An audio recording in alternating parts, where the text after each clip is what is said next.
5 bells. Stand by all stations. Attention, all districts. A 5-alarm fire. 5 bells. Move in immediately. That's it. Let's go! Let's go.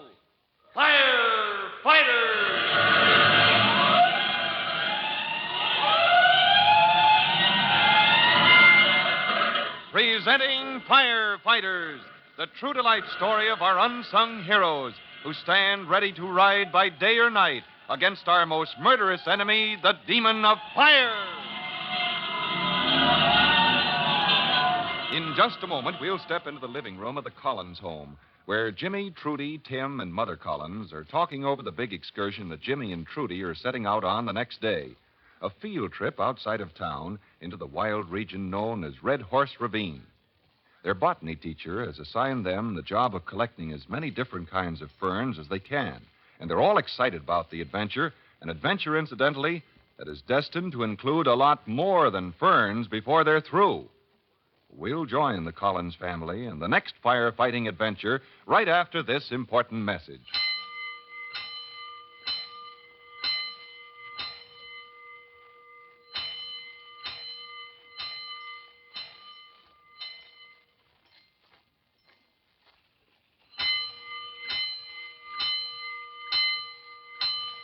Let's go, firefighters.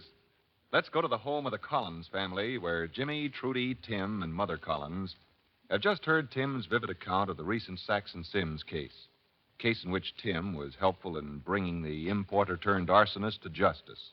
But right now, the topic of discussion centers around an adventure of Jimmy's and Trudy's, their trip out to Red Horse Ravine the next day in search of ferns for their botany class. Well, yeah, but what I want to know, Trudy and Jimmy, is would you two know a fern when you saw one? Now, Tim, don't tease. Would we know a fern? Why, you're looking at perhaps the greatest authority on pterodopta in the city. Pterido who? Pterodopta. Pteridophyta. Just plain ferns to you, Tim. Well, how do you like that? Or if you prefer the simpler name for him, vascular cryptogamia. I'll stick to just plain ferns, thank you. Tim, tell me, do you really think it's all right for the children to go out to Red Horse Ravine all alone? Oh, we're not going alone, Mom. Jimmy's friend Jack is going, too. But I mean without a grown-up. From what I hear, it's a pretty wild section out there. Oh, they'll be all right, Mom. It's all grown over, and the terrain is sort of rough, but after all, it's right outside the city. Well, if you say so. But I want you children to be careful. Get those old ferns of yours and come right home. Sure, Mom. You know, ferns are really exciting. I might become a botanist when I grow up. Well, last week it was a chemist you were going to be. What's so exciting about ferns? Well, do you realize that ferns are just about the oldest plant life in the vegetable kingdom? Oh? That long before there were trees or other plants, there were ferns. Well, what do you know? It's true, Tim. Some of the ferns growing today first began way back in the Mesozoic age, she means. Millions of years ago when there were dinosaurs and other prehistoric animals. Oh, gee, Jimmy, maybe you'll find a dinosaur out in Red Horse Ravine. Oh, Tim, you don't think they're really... Cut it out, Tim. You're scaring Mom. First thing you know, she'll say we can't go. Dinosaurs, Mom, are strictly extinct. But the ferns they ate, if my botany book is correct, still grow out in Red Horse Ravine. And that's why... Oh, I'll get it. I wonder who that is. Hello? Oh, hello, Chief. Uh-oh, Chief Cody. I'll bet that means a fire. A surprise, you say? What? Tonight? Oh, sure, I'd be glad to. Oh, yes, sir. Yes, sir, fine, I'm sure they would. Good. Yes, sir, unless you hear from me, we'll be right down. Yeah, so long. What's up, Tim? It's the chief. He says he's got something to show me, a surprise. Oh, gee, what is it, Tim? Well, he didn't say. But he says he's going to demonstrate it tonight, and he's inviting the whole family down to headquarters to see it. Gee, that sounds like fun. Can we go, Mom? Why, I suppose you... The chief wants you to come, too, Mom. Me? What on earth could it Well, be? he says it's pretty exciting. Something he's been wanting for a long Oh, time. come on, Mom. Let's all go. Yeah, come on, Mom. We haven't all been out for an evening in ages. Well, all right. If Chief Cody's excited, it must be something pretty special. Yes, when Chief Cody gets excited about something, it's usually worth it. And as the Collins family turns into the street where fire headquarters is, it's plain that whatever Chief Cody's surprise is, it's pretty exciting to quite a few people. For as they near the headquarters building, they see a whole crowd of interested onlookers pressing closely around a strange vehicle. Well, as they approach, Chief Cody separates himself from the crowd and greets them. Well, glad you could come down, folks.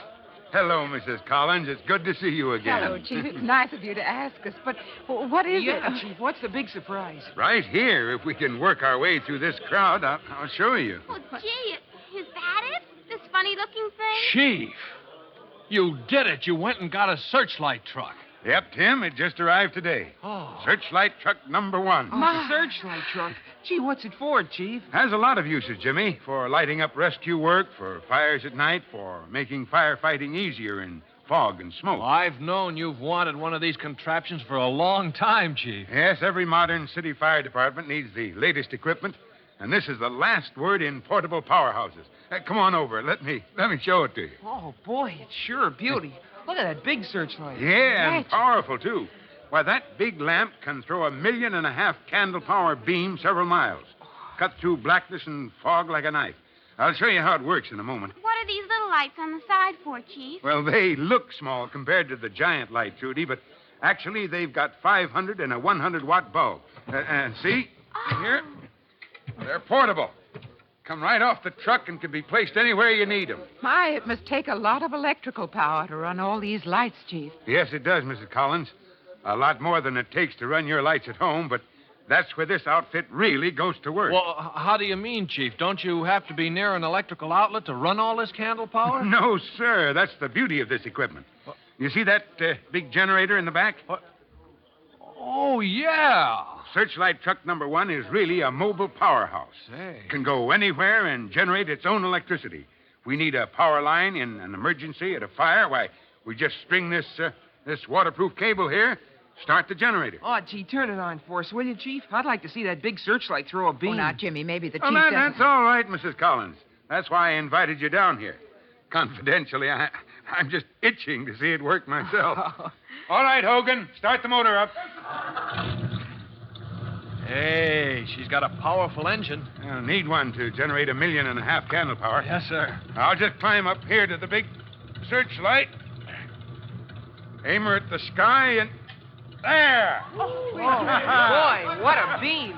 Gee, it's just like daylight. Yeah. Now what? I'm going to pick up that plane that's passing overhead.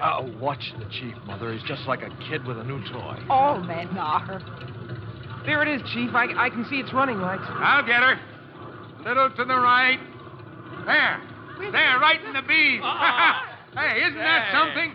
You ever see a more powerful light? She's a beauty, all right, Chief. Now we'll turn on the smaller lights. All 8 of them. We'll light up this street like it's never been lighted before. All right, Chief. There. Let there be light, and there was light. Boy, this is just what the department needs. Well, it sure throws a lot of light around, Chief, but say, I just wonder. This truck must have cost a nice piece of change, didn't it? Oh, sure, but it's worth it, Tim. Well, I suppose it will come in handy in certain fires, sir, certain rescue jobs, but, well, just how many times in a year you figure we'll use it? Well, it's hard to tell, but wherever there's fog or dense smoke, this rig will pay for itself in one night.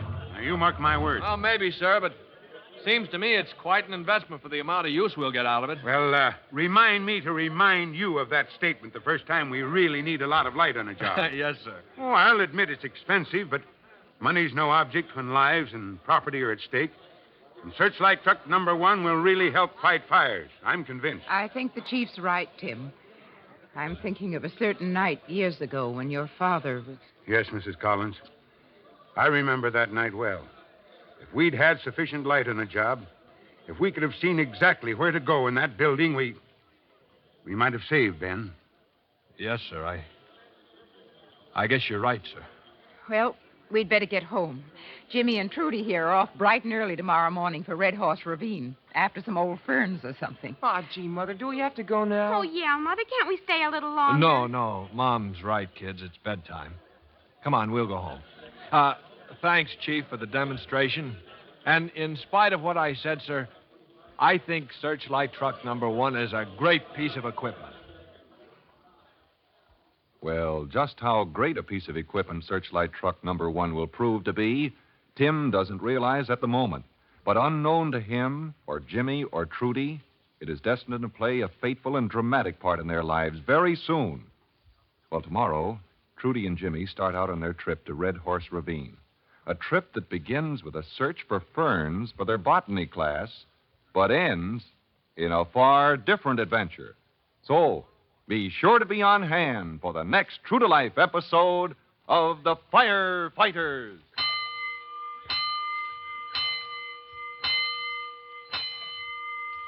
And now, in just a moment, Chief Bob Cody will tell all of you, boys and girls, how you can help the firefighters right in your own hometown.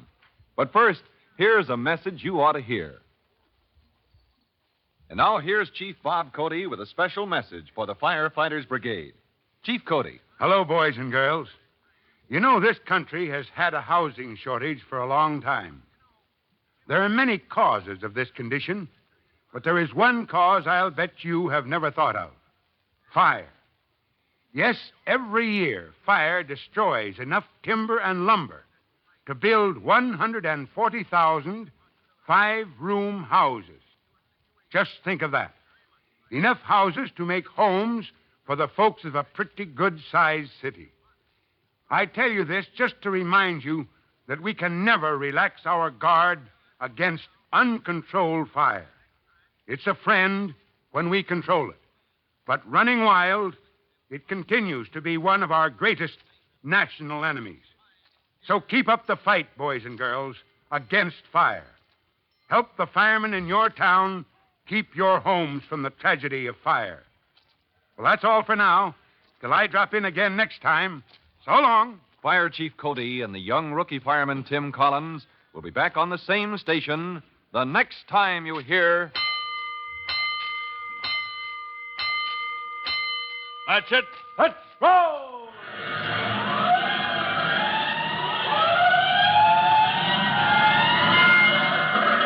Let's go! Firefighters!